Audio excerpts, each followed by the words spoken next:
Olá, amigos e amigas. Estamos iniciando o nosso Economia e Desenvolvimento aqui pela Rede Comunidade de Televisão na região metropolitana de Porto Alegre e também no nosso litoral norte. Um grande abraço aí, nossa audiência nessa região metropolitana de Porto Alegre e nas principais praias da zona norte, das praias do litoral norte de Porto Alegre, do Rio Grande do Sul, que são Capão da Canoa, Capão Novo, Atlântida e Xangri-Lá. Um abraço a todos que nos prestigiam com a sua audiência. Sindareia, construindo o Rio Grande Forte. Como sempre acontece, tradicionalmente nesse espaço, vamos conversar sobre contabilidade. Nesse espaço já que está consagrado, conversando sobre contabilidade.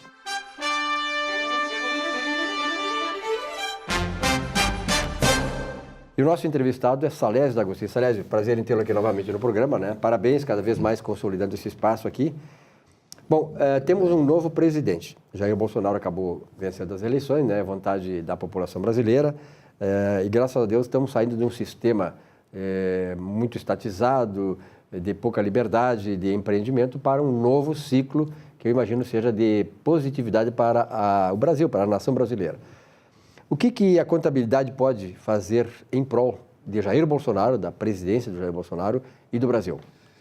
Muito bem, eu acho que a contabilidade não favorece somente o presidente Jair Bolsonaro. A contabilidade, ela se desenvolveu exatamente para dar segurança aos gestores, para que os gestores saibam como é que o seu negócio, como é que a sua gestão, como é que a sua administração está indo.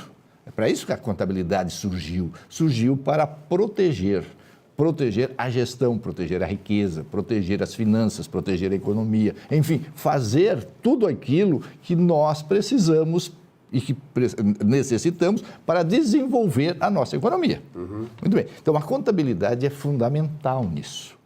Então, se o presidente Jair Bolsonaro está preocupado efetivamente com o Brasil, se ele está efetivamente preocupado com o povo brasileiro e com o desenvolvimento dessa nação, certamente ele vai se preocupar com a contabilidade, porque a contabilidade é que vai dar a ele a segurança necessária para ele saber onde estão os erros e o que ele pode fazer para cometer os acertos. E outra coisa, né? Uma contabilidade séria, nós falamos de profissionais sérios, como a maioria dos contadores são, né? Quer dizer, o pessoal que trabalha nessa área são pessoas sérias que muitas vezes eles são um problema para administradores que não têm bem boas intenções. Mas, na verdade, a contabilidade séria, ela evita, por exemplo, corrupção, evita desvios de dinheiro, e por isso que muitas vezes ela não é muito bem aceita em determinados segmentos, né? O Salésio, exatamente por isso, porque ela impede essas coisas. Exatamente isso. A pessoa que não quer levar a sério o seu negócio releva a contabilidade num segundo plano. As pessoas que têm interesse no seu negócio, interesse em prosperar, vai dar atenção à contabilidade. E o Jair Bolsonaro certamente vai restabelecer a Contadoria Geral da União. Nós precisamos disso. O Brasil não tem uma contabilidade geral independente. Desde quando que nós não temos isso? Desde 1967. Puxa vida. Vende? Então, em 1967, numa reforma administrativa, o governo federal transferiu a contabilidade para a Secretaria do Tesouro Nacional e transformou a contabilidade não num órgão independente, um órgão com soberania, mas sim num sistema de contabilidade, onde todos mandam e ninguém manda. Então, o que nós precisamos hoje, presidente Jair Bolsonaro, é um recado que os contadores brasileiros gostariam de lhe transmitir. Vamos restaurar a contabilidade geral da União com autonomia própria, com independência e que todos os atos que há indícios de fraude, que seja encaminhado diretamente ao Ministério Público. A contabilidade, ela não pode estar vinculada a quem gasta, ela não pode estar vinculada ao Poder Executivo. A contabilidade tem que ser um órgão independente, aonde o Poder Executivo, quer dizer, todos os poderes, cumpre com o orçamento e a contabilidade é que examina os atos e verifica se está tudo certo. É uma questão de Estado e não de governo. Exatamente, a contabilidade é um órgão de Estado, não é de governo. Então, o que é que acontece? Então, a nossa Contadoria Geral da União iria organizar e administrar e gerir a contabilidade de todos os poderes. O Tribunal de Contas da União, por sua vez, se transformaria num órgão de auditoria da Contadoria Geral da União. Ou seja, então, o nosso Tribunal de Contas fica vinculado à Contadoria Geral da União com função de auditar as contas públicas, ok? Então, ela ficaria o quê? O contador geral estaria subordinando todas as demais. As contabilidades dos estados e dos municípios funcionariam nos mesmos moldes da contabilidade da União. Bom, para chegar a isso até o presidente Jair Bolsonaro, quer dizer, existe uma preocupação de vocês, uma proposta oficial das entidades que reúnem os contadores brasileiros? Sim. Agora, no dia 7 e 8 de dezembro, nós estaremos reunidos em Salvador, exatamente para discutir este assunto, para encaminhar ao presidente Jair Bolsonaro a nossa proposta. Outra coisa que nós também estamos estudando é as obras e serviços públicos contratados pela União. O que acontece? O que nós vamos propor ao Bolsonaro é que essas entidades privadas que contratam serviços públicos, que essas obras, que esses contratos tenham uma contabilidade própria, que seja executado no regime de afetação, sujeita à auditoria, no caso, pela Contadoria Geral da União ou através do Tribunal de Contas. Ou seja, queres trabalhar para a União? Sim, vamos ter uma contabilidade própria daquele contrato, sujeita à auditoria feita pela Contadoria Geral da União. E isso não é só bom para o governo, mas é bom para a própria empresa que presta serviço ao setor público. Sabe por quê? Porque liberta ela, por exemplo, das amarras de ter que fazer, como fez a Odebrecht, a OAS, tantas outras empresas, a trabalhar com propinas paralelamente e depois acabarem sendo elas acusadas disso. Quer dizer, então há uma blindagem nos negócios públicos e privados. Isso aí, e a sociedade precisa saber como é que aquele negócio, como é que aquele contrato foi realizado. Claro. Ou seja, se queremos construir um viaduto, ok, constrói esse viaduto, este viaduto vai ter uma contabilidade própria, ok? Ali vai estar registrado os custos e as despesas para a execução daquele empreendimento, sujeitando a auditoria pela União. Aí não tem como escapar, né? Não tem, pelo menos é uma sugestão que nós estamos oferecendo ao novo governo brasileiro, e a intenção é que vamos acabar com a corrupção, vamos acabar com os desvios.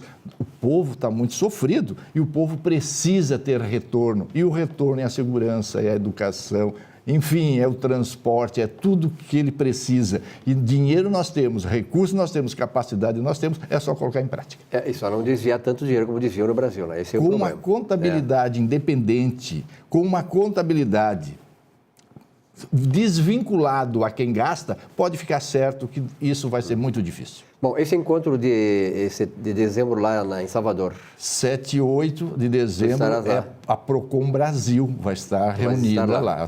Todas as entidades que congregam os profissionais contábeis brasileiros de todos os estados, ok, vão estar reunidos para discutir essa proposta. Na volta, então, traz os retornos aí desse encontro. Vamos fazer certamente é num bom momento, né, de troca de governo, sobretudo troca de paradigma governamental, de sistema de governo. É um ciclo novo que se inicia na economia, no país inteiro, né? O fato todo é o seguinte, é que, na verdade, a Secretaria da Fazenda deveria ser, o Ministério da Fazenda deveria ser o Ministério da Contabilidade, porque Fazenda, na verdade, nada mais é do que os recursos públicos, entende? Nada mais é do que tesouro. Fazenda é tesouro. Recursos públicos. Exato, tesouro. E é isso. Então, eu acho que um ministério próprio para cuidar da contabilidade brasileira vai ser show de bola. E é isso que o povo brasileiro quer. Vamos te esperar no retorno, então, para trazer essas manifestações lá do pessoal. Um grande abraço, Salésio. Estarei à disposição. Muito bom. Nesse nosso espaço, conversando sobre contabilidade.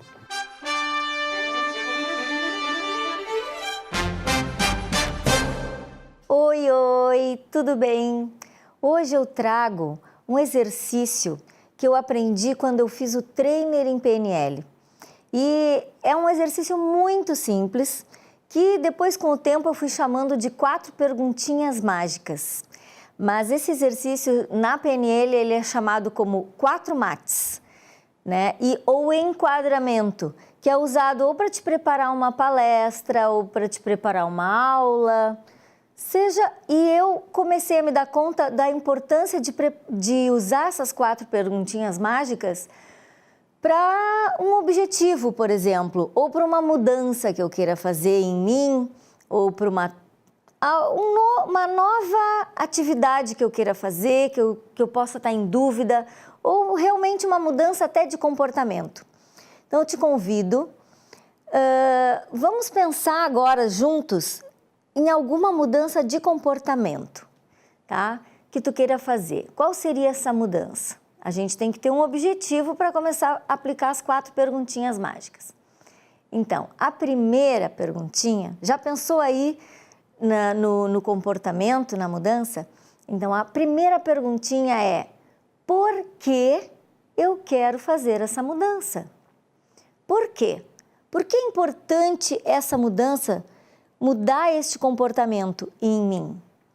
Por que isso é importante? Qual é o meu grande porquê? É muito importante a gente ter um grande porquê, quando a gente quer realmente fazer algo.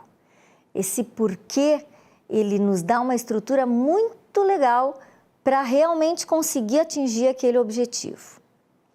Tudo bem? Anotaram aí por quê? Agora, então, a pergunta é: o quê? O que é especificamente essa mudança de comportamento que eu quero fazer? O quê? O que é?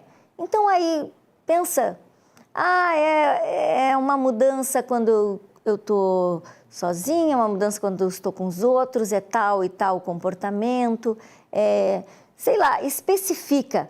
Coloca aí várias coisas sobre o que especificamente tu gostarias de mudar nesse comportamento, que é o exemplo que a gente está usando, porque tu pode usar outros exemplos, como eu já falei. E agora, então, a gente vai para a terceira, que é como. Como eu posso fazer? Como eu posso fazer para esse o quê, por exemplo, e para essa mudança? Como eu posso mudar realmente? Todas as alternativas, né? E aí pensa nesse como. Eu posso fazer isso, eu posso fazer desta maneira, eu posso fazer neste dia. É bom a gente pensar em tempo, pensar nas ações específicas. Como eu posso fazer para mudar o meu comportamento? E a última é: e se? E se der certo? E se eu mudo realmente? O que eu ganho com isso? Os benefícios desta mudança de comportamento, né? E eu prefiro pensar, fazer a pergunta no positivo, mas também dá para fazer: e se não der certo, o que acontece, né? Então, e se der certo, né? Quais são as coisas positivas? Então, esse exercício, lembre, a primeira é por quê, depois é o que, depois é como, e a última perguntinha é e se? Pensando no e se der certo, né? Os benefícios. Aplica para diversas coisas que tu queira mudar, né? Fazer mudanças, construir uma aula, dar uma aula, uma palestra. E um grande objetivo, construir uma casa, quem sabe comprar alguma coisa, comprar uma casa, né? Uma boa semana, tudo de bom e até a próxima semana. Olá! Em grande parte, somos frutos do ambiente em que vivemos. Se nos criamos ouvindo palavras negativas que limitam nossos sonhos e desestimulam nossas ações, seremos fracassados em tudo. Mas, se não dermos ouvidos a palavras negativas e as substituirmos por palavras que te impulsionam à prosperidade, ao sucesso, seremos vitoriosos. É a lei da vida manifestada desde os tempos bíblicos. Para uns, essa palavra que te liberta e abre o caminho para uma vida de abundância, de riqueza e felicidade é a fé. A psicologia positiva, compilada por Martin Seligman, trata da mesma natureza da mente humana. A mente positiva muda, transforma, cria, desmonta qualquer estrutura que te deixa para baixo e condena à pobreza e ao fracasso. Uma dessas restrições ao seu sucesso é a sua relação com o dinheiro. O dinheiro é a moeda de troca de sua vida de miséria por uma vida abundante. Se tiver pouco ou quase nada, terá uma vida desgraçada. Se, ao contrário, tiver consciência de que o dinheiro é de Deus, para que possa honrá-lo e glorificá-lo, será uma pessoa abençoada. Querer ou ter prosperidade é um dos mais valiosos e ricos dons de Deus para você. Para todos nós, aliás. Pense nisso.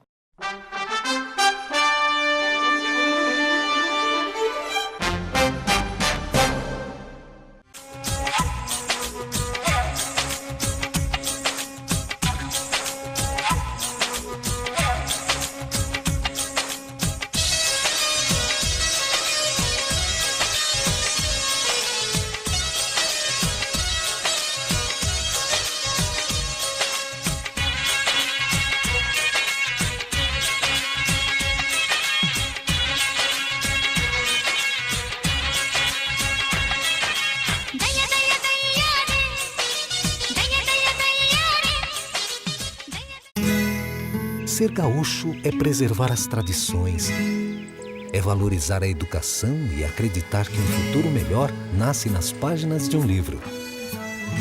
É nossa tradição trabalhar duro. Temos orgulho do suor que escorre do rosto. Ele reconforta a alma e sedimenta uma vida digna. É nossa tradição valorizar o passado para desenvolver o futuro. CMPC Celulose Rio Grandense. Desenvolvimento é a nossa tradição.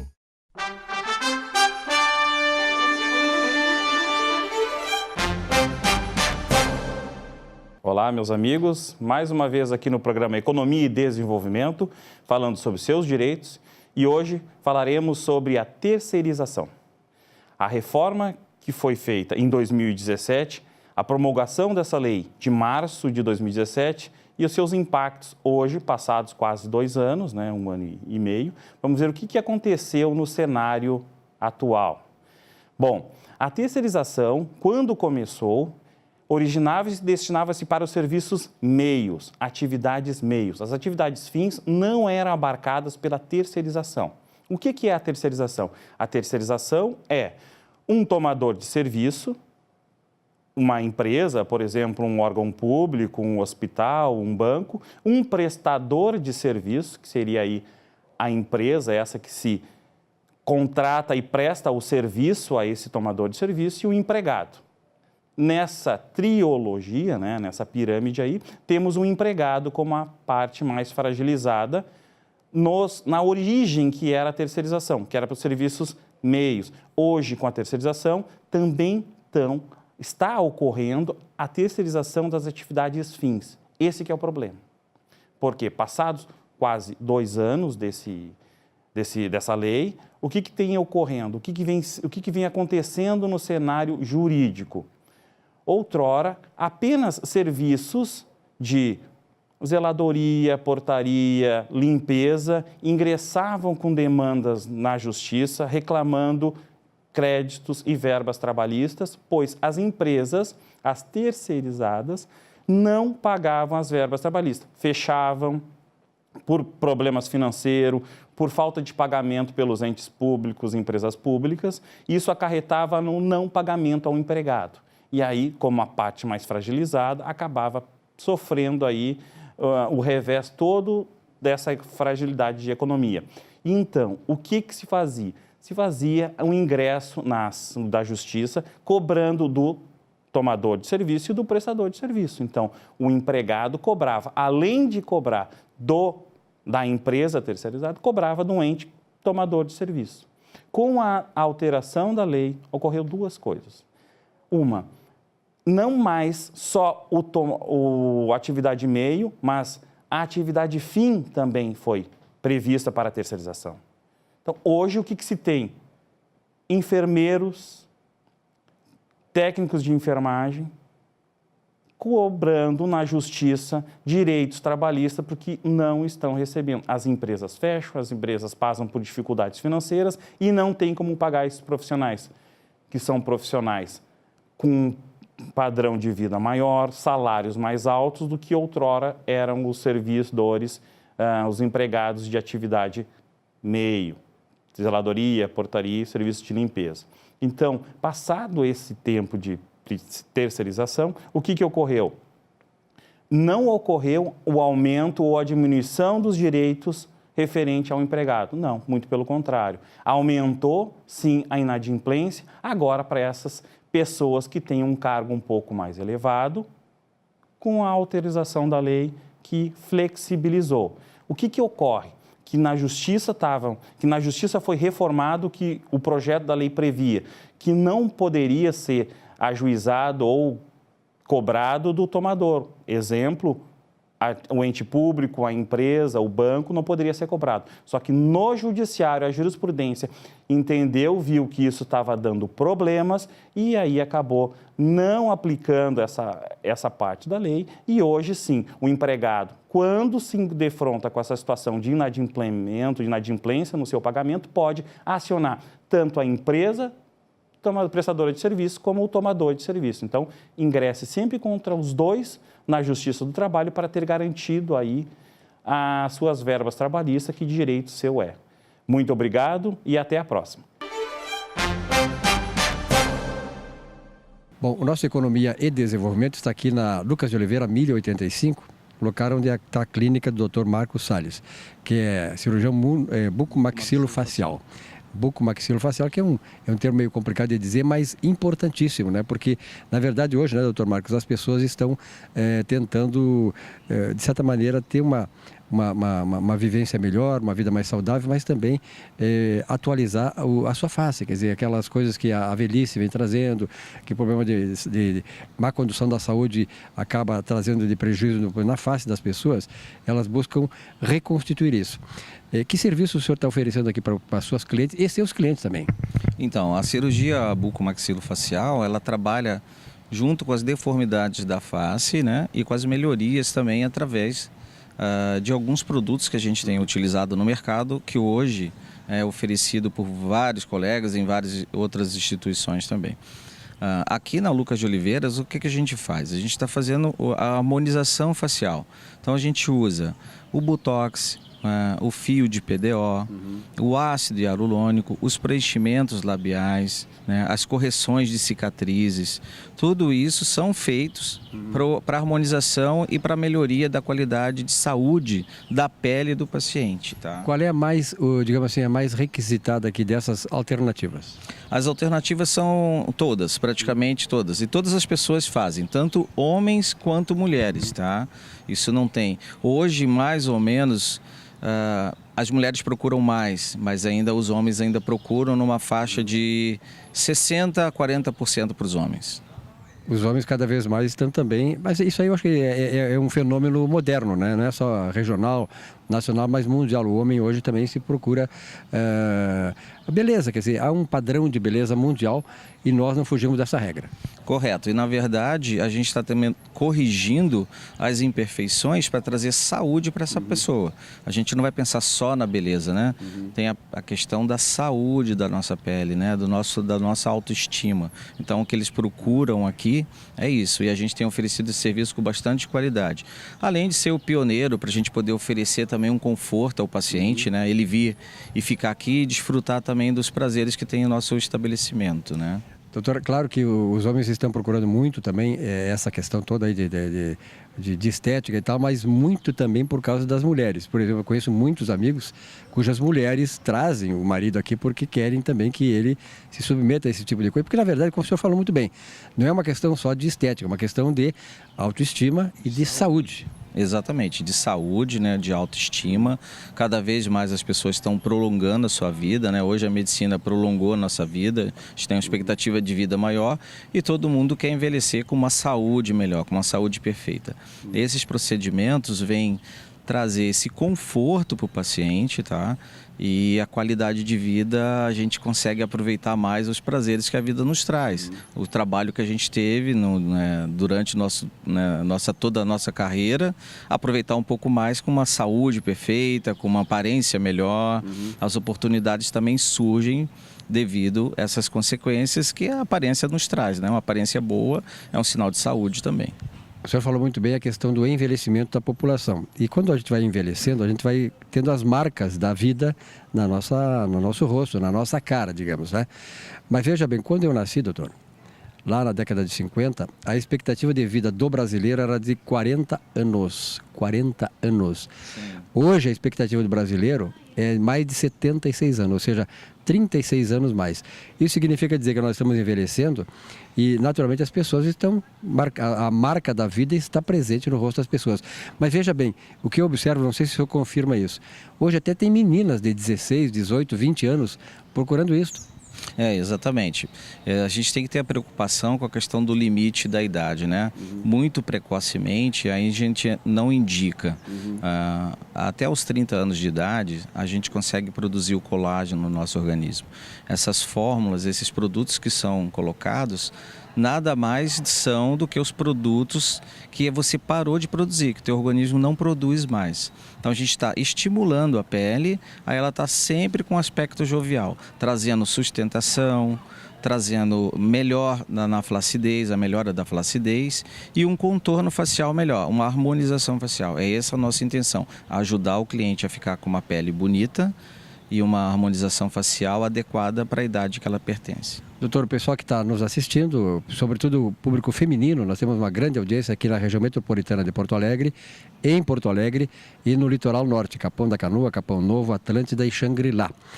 Esse pessoal todo que está nos assistindo, sobretudo as mulheres, que querem ter um contato, saber mais informações, porque afinal de contas, num programa de televisão, num espaço desse, a gente não pode dizer tudo, né?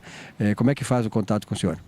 Então, a gente tem um contato com o pessoal que é responsável, né? Eu tenho um secretário, tenho a parte administrativa, a gente vai passar o contato para vocês, tenho o contato pelo WhatsApp, tenho o contato pelo Instagram, e a gente vai estar passando o contato para vocês da maneira melhor correta para vocês. Tá bom, mas está aí no vídeo para vocês verem. Doutor, eu quero dizer para vocês, telespectadores aqui do nosso programa, que tem 18 anos no ar, começou lá a Contraponto, lá no começo da década de 2000, que o Dr. Marcos Salles começa a partir de hoje a fazer essa consultoria, né, de estética facial, porque é uma necessidade e nós estamos atendendo a necessidade e a demanda que vocês têm aqui. Então o Dr. Marcos estará a partir de hoje regularmente no programa, vai dependendo do espaço e da disponibilidade de tempo dele, né, passando essas informações que é fundamental. Sim, eu vou sim, a gente vai combinar direitinho a cada semana ou uma pauta por vez, a gente vai explicar todos os procedimentos que são necessários para as pessoas ficarem bem satisfeitas e procurarem saber sobre tudo que hoje tem de mais moderno no ramo da saúde e da beleza. Bom, você está vendo aqui a Ana Lúcia Baú, que é cliente do Dr. Marcos. Dr. Marcos, o senhor fez um procedimento nela. Que tipo de procedimento o senhor fez? Então, hoje a gente passou aqui fios especulados na Ana, né? Então, a gente passou um fio de tração, de sustentação, para melhorar esse contorno facial e minimizar essa ruga de expressão que é chamado bigode chinês. Nós passamos 2 fios e tracionamos aqui. Faz um botão anestésico, introduz o fio, traciona. A ação do fio é com o uso, ele vai degradando ali, produzindo colágeno na região. E a gente complementa com ácido hialurônico também para fazer o contorno que a gente quer. Ambos os lados, né? Aqui é extremamente tranquilo de fazer, é indolor. No máximo, uma punção normal, como se fosse uma anestesia, para a pessoa não sentir nada. E o cuidado agora é só com o sol, né, com o calor e um bom hidratante. Nada mais do que isso. Significa dizer que é melhor fazer esse tipo de procedimento no inverno? Pode fazer em qualquer situação, de qualquer estação do ano. Nesse procedimento específico, é só a prevenção contra o sol eminente, você ir para o sol nesse dado momento. Mas se você usar um protetor solar, não tem problema algum, tá? Pode voltar às atividades físicas, profissionais, não tem nenhum problema. E o resultado é fantástico. O resultado é esse que você viu aqui, é imediato. Ela tinha uma marca de expressão, a gente conseguiu corrigir essa marca de expressão, complementamos com ácido hialurônico e agora o produto vai agir de acordo com a necessidade do produto e do que é específico do tratamento. A Ana volta daqui a uma semana para uma reconsulta e a gente vê como é que ficou. E está tudo bem. Agora a Ana também pode dizer se doeu, se teve algum problema. Ela é mais... Sempre fez esse procedimento, ela pode te dizer o que acontece durante o procedimento. E aí, Ana, doeu? Não, nem um pouquinho. Só uma picadinha, uma fisgadinha assim na anestesia, tranquilo. Eu faço já há muito tempo com o Dr. Marcos. Super indico ele. É uma pessoa assim que tem uma paciência enorme com as pacientes, comigo principalmente.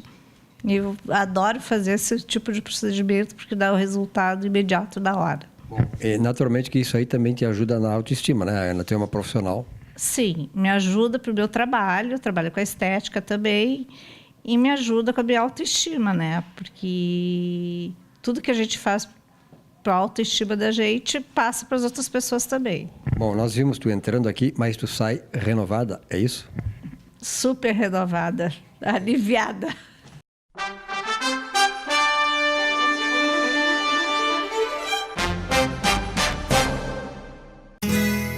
Ser gaúcho é preservar as tradições, é valorizar a educação e acreditar que um futuro melhor nasce nas páginas de um livro. É nossa tradição trabalhar duro. Temos orgulho do suor que escorre do rosto. Ele reconforta a alma e sedimenta uma vida digna. É nossa tradição valorizar o passado para desenvolver o futuro. CMPC Celulose Rio Grandense. Desenvolvimento é a nossa tradição. Um show de humor gaúcho sem palavrão e com muita alegria e interatividade. Zurba Fagundes. Mais de 300 espetáculos no Rio Grande do Sul, Santa Catarina e Paraná, nos melhores palcos do Brasil. 2 vezes finalista no Festival da Mentira de Nova Brécia. Atração no Show do Tom. Programa Silvio Santos e Ana Hickman. Teatro, congressos, encontros, jantares, brigas de casal e bocas livres em geral. Zurba Fagundes. Diversão garantida ou seu mau humor de volta. Contrate esse artista gaúcho antes que ele morra de fome.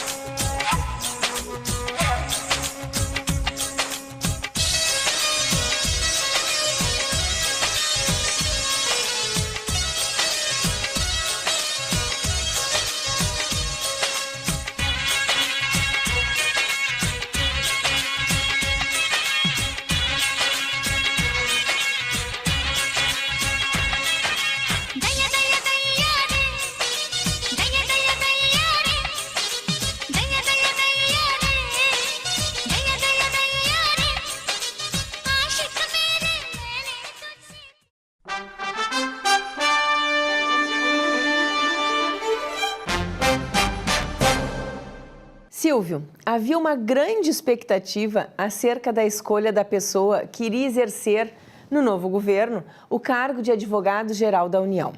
Pois na última quarta-feira, dia 21 de novembro, o presidente eleito anunciou o nome do advogado da União, André Luiz de Almeida Mendonça.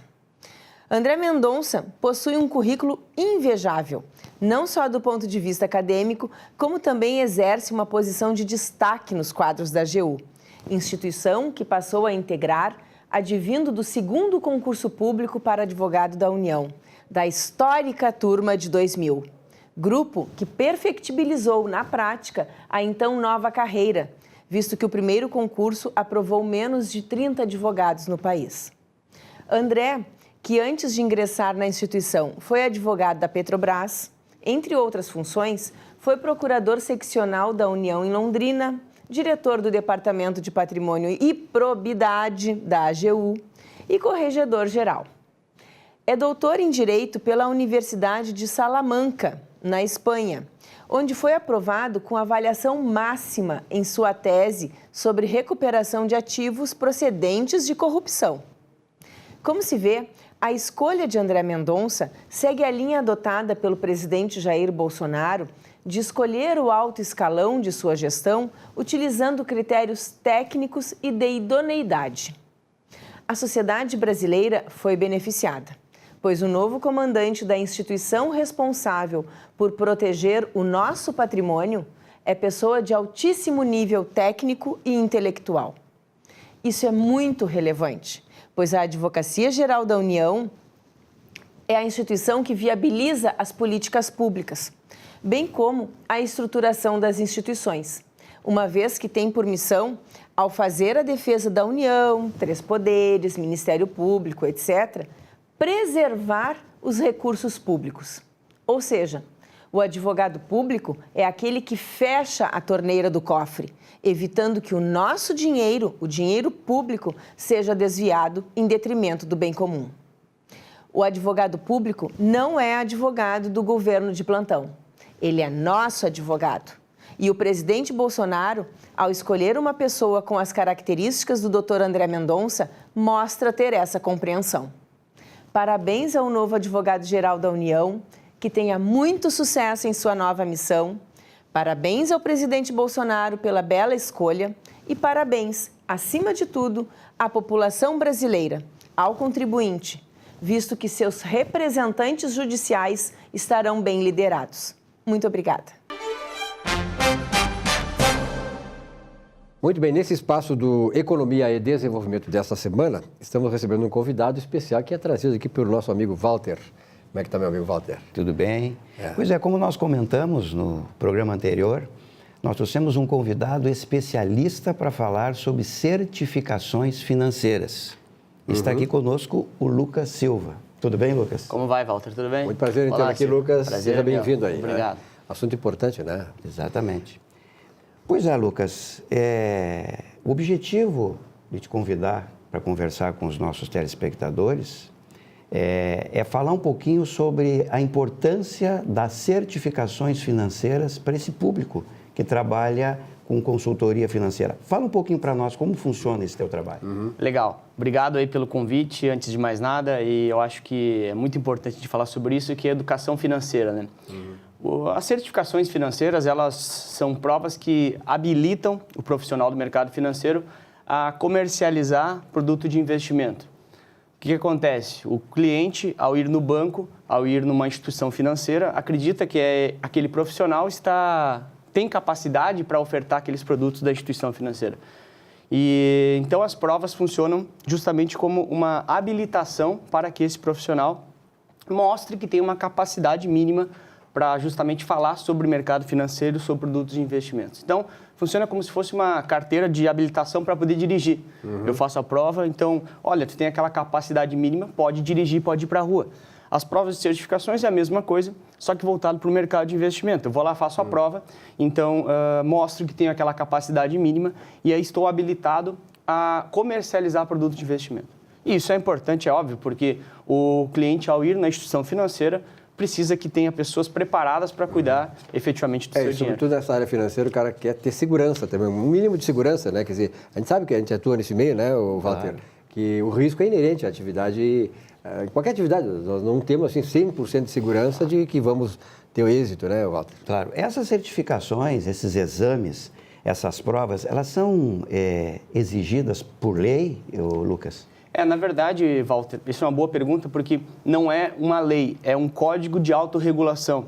É proporcionado para o lado dos bancos pela Ambima, por exemplo, que é uma associação de autorregulação criada pelos próprios bancos. Então, como se fosse um clube dos bancos. Então, uma ideia de melhorar mesmo essa questão de como falar com os clientes. Então, a Ambima cria esses códigos para que os bancos consigam entregar justamente isso. Como se trata de risco, tu imagina que tu chega para mim, se eu não tiver uma capacidade mínima, eu posso te entregar opções de investimentos que são de altíssimo risco, o que talvez não seja adequado ao teu perfil. Então, isso é extremamente perigoso. Então, por isso que eu tenho que fazer uma prova para me capacitar, para mostrar que eu tenho a capacidade, e aí sim eu estou pronto para poder ofertar, eventualmente, os produtos mais adequados. Que legal. Tem muita gente que não tem ideia porque o mercado financeiro, ele tem responsabilidade com ele e com a clientela dele, porque esse é o grande patrimônio, o cliente do mercado financeiro, e por isso que ele tem que ter exatamente esse cuidado, quer dizer, de não frustrar a expectativa do cliente. É verdade. E me diga uma coisa, como é que os funcionários se preparam para prestar essas provas, esses exames? Legal. E isso é uma questão importante porque isso é bom para o cliente, que a gente já explicou, porque tem profissionais mais bem capacitados, e também é importante para o profissional, porque isso alavanca a carreira do profissional quanto mais certificações ele tiver, porque tem vários tipos, né? CPA 10, CPA 20, tu vai subindo os níveis da certificação. E esses preparatórios, tem cursos preparatórios, uma série deles, eu sou um cara que preparo para isso há 7 anos, trabalho com o mercado, com educação financeira, preparado, voltado justamente para as provas de certificações financeiras. Então, esse é o meu negócio há 7 anos, porque eu vim do mercado financeiro, depois eu saí do mercado financeiro e comecei a preparar para as provas que eu fiz anteriormente quando eu era do mercado financeiro. Muito bem. Então, quer dizer que os profissionais que trabalham no mercado financeiro, eles têm que se preparar para prestar esses exames. E você é uma das pessoas que oferece essa oportunidade de preparação, né? Perfeito, Walter. Essa é a minha atividade atual, preparar para isso, além de dar aulas de mercado financeiro em diversos MBAs, eu também faço essa questão bem específica da preparação. Como se fosse, usando a analogia lá da carteira de motorista, a autoescola que prepara para fazer a prova, porque quem faz a prova não é a autoescola, é uma outra associação. Então, eu seria uma autoescola para o mercado financeiro. É um exame da OAB, né, Tia? É perfeito, essa é uma outra associação também, é um exame da OAB, porque para ser advogado, tu precisa fazer o exame da OAB, porque tu atesta que tem aquela capacidade mínima para poder orientar os clientes que vão confiar em ti. Eu achei que era só aqui no Brasil, que o exame da OAB é rigorosíssimo demais, né? Mas nos Estados Unidos, que é muito pior que aqui, quer dizer, mas os caras têm que estudar mesmo para passar. Me parece que além das certificações, eu sei que de repente é importante falar quais são as certificações, parece que tem uma certificação também que as pessoas que trabalham nesse mercado financeiro dão uma chancela internacional, é isso? É, perfeito. O Silvio levantou bem, ou falou sobre os Estados Unidos aqui. Os Estados Unidos tem um modelo muito parecido também com o nosso, com relação a certificar pessoas do mercado financeiro, que tem as provas também, como se fosse também exame de ordem dos advogados do Brasil, também mercado financeiro. E aqui no Brasil tem algumas certificações que são válidas internacionalmente. Uma delas, a CFP, Certified Financial Planner, é certificado de planejador financeiro, que habilita também, é válido em vários países, mais de 40 países, então tu faz uma certificação brasileira que ela é válida em mais de 40 países. Também é uma chancela bastante forte para o profissional do mercado financeiro. E esse cara vai trabalhar não só com investimentos, mas com um todo, com planejamento sucessório, planejamento fiscal, planejamento tributário, porque efetivamente investimentos é uma parte do mercado financeiro, não só de investimentos, tu precisa de um aconselhamento, né? E é um mercado muito complexo e exige muita qualificação, né, Walter? É verdade. E você também participa dando esse assessoramento para essa certificação internacional também. Perfeito, Walter. Eu virei planejador financeiro, fiz essa certificação, CFP, mais ou menos uns 5 anos, e desde lá eu trabalho também como planejador financeiro e também ajudo as pessoas a passar nessa prova, porque realmente é uma alavancagem bastante grande de carreira, então desde então me dedico também para ajudar as pessoas a fazer essa prova. Bom, esse assunto é maravilhoso, é complexo, tá? E tenho certeza que está ajudando muito você, né? Que daqui a pouco o camarada diz, pô, eu quero trabalhar no mercado financeiro, mas está tendo uma oportunidade agora de ver como se faz, a complexidade dele, a necessidade de qualificação. Nós estamos nos encaminhando para o final da entrevista, Walter, tem mais uma pergunta para ele? Sim, eu gostaria, assim, em primeiro lugar, assim, que produtos os profissionais ficam habilitados a vender para os clientes? Alguns produtos. Perfeito. A parte de investimentos como um todo, só pode comercializar, só pode ofertar se tu tiver pelo menos a certificação CPA 10, que é como se fosse a carteira B, para começar a dirigir os carros básicos, assim, né? Os carros menores. Então, a CPA 10 te habilita a ofertar produtos de investimentos. Fundo de investimentos, letra de crédito imobiliário, CDB, é que nem o Silvio falou, o assunto é bastante grande, assim, né? Grande. Mas, então, para ofertar qualquer produto de investimento, seja eles mais básicos, tem que ter pelo menos a CPA 10, que é a porta de entrada aí para o mercado financeiro. É uma garantia mínima que o camarada tem, né? Do profissional que está ali para... É como eu sempre digo assim, o corretor de imóveis, é a mesma coisa. O corretor de imóveis tem que ter qualificação, tem que saber o que ele está fazendo, porque, afinal de contas, está ali o grande patrimônio dele, que não é só o imóvel, mas é o cliente, né? Que está negociando com isso. Parabéns, Obrigado, Lucas. Realmente é um trabalho magnífico, né? Magnífico. E outra coisa, as pessoas que não trabalham no mercado financeiro estão escutando isso aqui como clientes. Isso beneficia o cliente também. Nossa, perfeito. Eu acho que para a gente fechar é o melhor dos caminhos. Isso impacta muito a vida do cliente, porque, de novo, aquilo que eu falei ali no início, o cliente, quando chega na instituição financeira, enxerga aquela grande instituição e confia naquilo. Então, se tiver profissionais, só que a instituição é feita por pessoas. Então, se as pessoas não tiverem conhecimento mínimo, e isso se faz através dessas provas que ele atesta que tem esse conhecimento mínimo, a imagem das instituições poderia ficar afetada. Então, o cliente, ao chegar numa instituição, sabe que tem profissionais que estão habilitados, ou seja, tem aquele conhecimento mínimo necessário, então, está teoricamente atendido por um profissional com capacidade. E a confiança na instituição, antes de mais nada, Walter, é a confiança nas pessoas que representam essa instituição, né? Profissionais como o Lucas. É isso aí. É mesmo?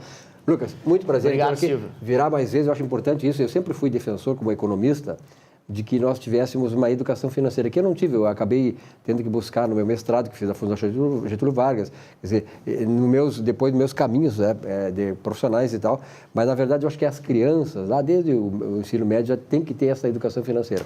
Parabéns, obrigado, viu? Volte mais vezes, né, Obrigado. Walter? Isso aí, muito obrigado, Lucas. Obrigado Então, pelo... Um rápido intervalo, nossa Economia e Desenvolvimento volta já já.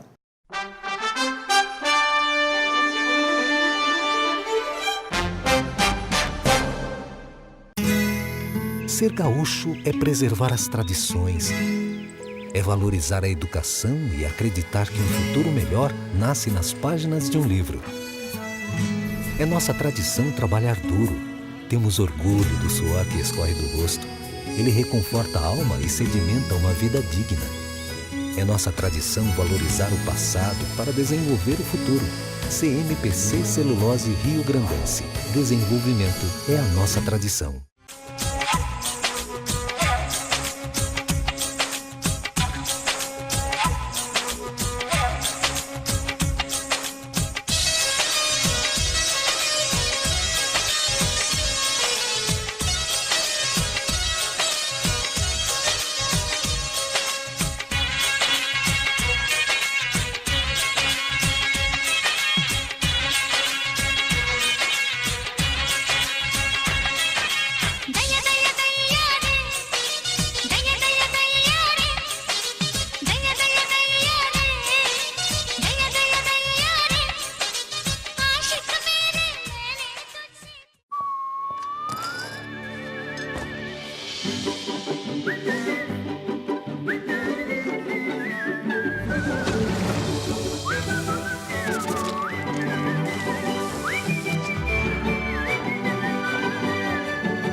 Dando continuidade ao nosso programa e partindo dos agradecimentos também dos nossos colaboradores muito especiais, o Ponto das Cucas de Araricá e a Casa do Queijo e do Vinho de Canela.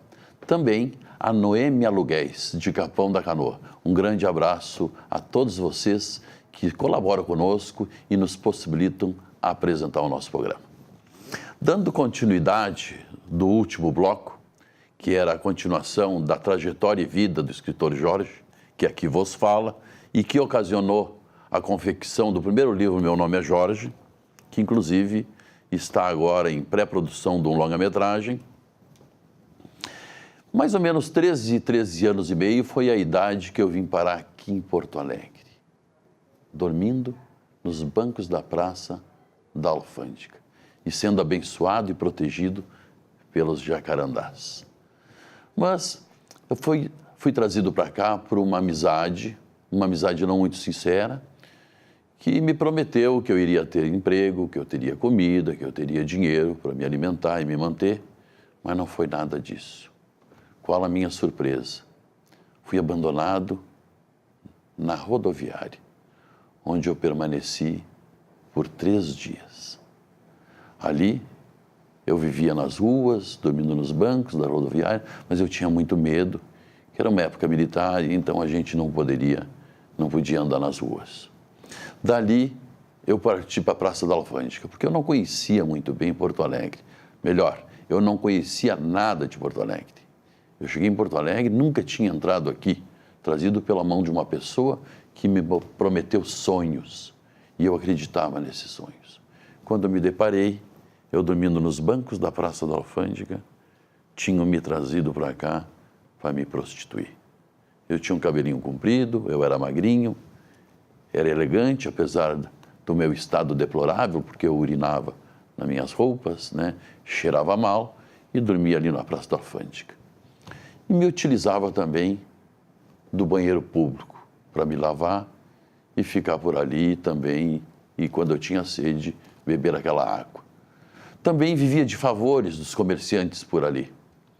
Lavava copos pelo resto de comida, depois do almoço, nas lancherias, E muitas vezes eu não poderia ficar muito tempo porque eles não queriam que eu permanecesse lá dentro.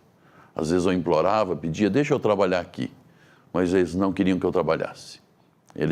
Eu lavava os copos, os pratos, comia a comida, me alimentava daquela comida que sobrava e depois eu teria que voltar para a praça. Foram quase 3 longos anos, mas eu tinha uma índole muito boa. Todos que passavam pela Praça da Alfândega, pela Rua da Praia, que me conheciam, sabiam que o Jorge, o Múmia Paralítica, que era o meu apelido, era uma pessoa boa. Sempre se colocava à disposição, eu sempre procurava ajudar e sempre pedindo alimentos, né, porque eu tinha muita fome. E também pedindo uma oportunidade para trabalhar. Até que um dia chegou um cidadão, que era secretário, né, aqui em Porto Alegre, de uma secretaria muito importante, e disse, tu não quer trabalhar, tu vai ter comida, vai ter emprego, num restaurante? Eu disse, é o que eu mais quero. Mas como é que tu vai desse jeito? Dá um jeito e amanhã de manhã tu me espera lá na frente da Assembleia Legislativa. É lá o restaurante, no 11º andar. E aquela noite eu tive que procurar uma pensão que tinha na Rua da Praia e implorar, chorar, implorar para o dono daquela pensão, deixar eu permanecer ali durante a noite, lavar aquela roupa que eu estava usando, para não ir com aquele cheiro no outro dia. E assim que eu fiz. No outro dia eu coloquei aquela roupa e fui para a Assembleia. Lá esperei aquele senhor, que demorou para chegar, e ele entrou comigo. Mas eu tive que entrar escondido pelo elevador de serviço. Porque se a segurança me via, não me deixava entrar. Fomos até o 11º andar, quando eu cheguei lá, o dono do restaurante ficou desesperado e apavorado. O que eu vou fazer com essa criança aqui? Vou perder o economato. E essa pessoa que me levou conversou com ele novamente. Ele olhou para a cozinha, tinha uma cozinheira e um cozinheiro, me chamaram. Disse, tu vai ficar aqui conosco limpando o chão. E ali foi o primeiro emprego que eu passei a ter dignidade. E nunca mais abandonei. Quando a gente tem uma oportunidade, a gente tem que pegar. Que nós temos potencial, né, para descobrir outros dons que nós temos. Mas até chegar lá, a gente tem que pegar aquilo que vem, aproveitar as oportunidades. Mas no próximo bloco daremos prosseguimentos. Mas eu queria também mudar um pouco de assunto. Já que toda essa minha vida, essa trajetória, ocasionou, né, a vida, o nascimento desse filho aqui, do meu nome é Jorge, que as pessoas pediam muito que eu escrevesse, nós vivemos agora 18 dias de uma vida de conhecimento, imaginação e arte, através da Feira do Livro. A Feira do Livro é muito importante, é um evento único que reúne todos os segmentos cultural de uma forma plural. Então, a Feira do Livro é importantíssima. Eu cheguei agora no dia de ontem, lá de Dom Pedro de Alcântara, onde também estava patrono da Feira do Livro local. E trouxe de lá muitos aprendizados, né? Muito conhecimento e muita vivência também com aquelas crianças que, a partir da feira, passaram a adquirir cultura, comprar cultura. Um beijo no coração de todos vocês e até o próximo programa. Muito bem, obrigado ao Jorge. Jorge que sempre traz um retrato, né, do que foi a vida dele e do que é a vida dele e do que é a vida daquele que ouve o Jorge nas suas palestras. Realmente é uma grande lição de vida foi para ele, tal, ele superou, foi uma grande superação que teve na vida dele e é uma lição importante para todos nós. Mas vamos agora ao comentário do nosso advogado Luiz Braz. Meu amigo Silvio Lopes, estamos novamente aqui em nome de Zafari Bourbon, onde economizar é comprar bem. Mas, sabe, Silvio, a tarifa do transporte coletivo poderia ser mais baixa. E eu acho que tem uma preocupação aí por parte da Prefeitura Municipal para poder baixar a tarifa. Veja só, há uns anos atrás, mais ou menos 3 anos atrás, foi feita aquela licitação dos ônibus. E veja que nessa licitação dos ônibus, eu acho que 3, talvez mais anos atrás, tinha um dos itens que dizia o seguinte, que haveria uma licitação também para publicidade agora nos ônibus, e essa licitação, né, essa publicidade nos ônibus, deveria servir para baixar a tarifa. O que viesse de dinheiro, não é, para aquela publicidade nos ônibus, baixaria a tarifa. Porque a tarifa, na verdade, hoje, aliás, essa publicidade dos ônibus hoje é destinada para pagar um plano de saúde para os funcionários das empresas de ônibus. Não precisa, as empresas podem, de repente, financiar isso, não é? Mas o povo precisa de uma tarifa mais baixa. Veja só, todos esses anos se passaram e nada foi feito. Nunca nenhum prefeito, nunca nenhum administrador, nunca nenhum político falou exatamente que precisava baixar essa tarifa, precisava colocar esse dinheiro da publicidade dos ônibus para baixar a tarifa. Nunca foi feita uma licitação. Agora está sendo enviado para a Câmara Municipal um projeto de lei que diz exatamente isso, que a publicidade nos ônibus deverá servir para baixar a tarifa e vai ser feita uma licitação, deve ser feita uma licitação se a Câmara Municipal aprovar, não é? Eu acho que a Câmara deve aprovar, porque afinal de contas a Câmara está aí para defender o cidadão, para defender a sociedade como um todo. A Câmara não pode, de repente, legislar simplesmente defendendo os seus próprios interesses de reeleição, não é? Eu preciso me reeleger, então não posso votar nenhuma matéria aqui que cause desconforto para um eleitor meu. Não, olha, tem que votar essas matérias para que a sociedade possa realmente ser beneficiada. E eu acredito que uma tarifa mais baixa iria beneficiar o conjunto da sociedade. E a publicidade pode ser um desses veículos, sim, com toda certeza. Falo aqui em nome de Zafari Bourbon, onde economizar é comprar bem.